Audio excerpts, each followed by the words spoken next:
അന്ന് CPIM-ന് 0 സീറ്റാണ് കേരളത്തിൽ. എന്നാൽ 3 വർഷം തികയുന്നതിന് മുൻപ് കേരളത്തിന്റെ മുഖ്യമന്ത്രിയായി സത്യപ്രതിജ്ഞ ചെയ്ത നേതാവിന്റെ പേര് E.K. നായനാർ എന്നായിരുന്നു എന്നാണ് ചരിത്രം പറയുന്നത്.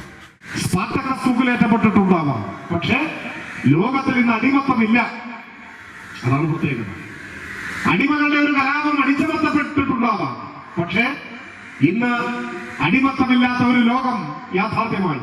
അപ്പോ ആത്യന്തികമായ വിജയം ശരിയായ നിലപാടുകൾക്കായിരിക്കും എന്ന് ചരിത്രം സാക്ഷ്യം പറയുന്നുണ്ട്. അതിന് കേരളത്തിലേക്ക് തന്നെ വരാം. ലോകത്തിന്റെ അനുഭവങ്ങൾ, ഇതിഹാസങ്ങളുടെ സന്ദേശങ്ങൾ അവിടെ നിൽക്കട്ടെ.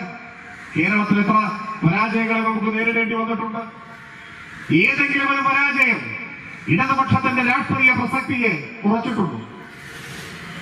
ഇപ്പൊ ഇതിനേക്കാൾ ആഘാതമേറിയ ഒരുപക്ഷെ ചരിത്രത്തിലെ വലിയ പരാജയങ്ങളിൽ ഒന്നായിരുന്നില്ലേ അടിയന്തരാവസ്ഥാനന്തര തെരഞ്ഞെടുപ്പിൽ കേരളത്തിലുണ്ടായ പരാജയം?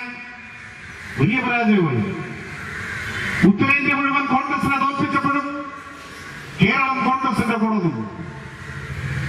അന്ന് CPIM-ന് 0 സീറ്റാണ് കേരളത്തിൽ. എന്നാൽ 3 വർഷം തികയുന്നതിന് മുൻപ് കേരളത്തിന്റെ മുഖ്യമന്ത്രിയായി സത്യപ്രതിജ്ഞ ചെയ്ത നേതാവിന്റെ പേര് E.K. നായനാർ എന്നായിരുന്നു എന്നാണ് ചരിത്രം പറയുന്നത്.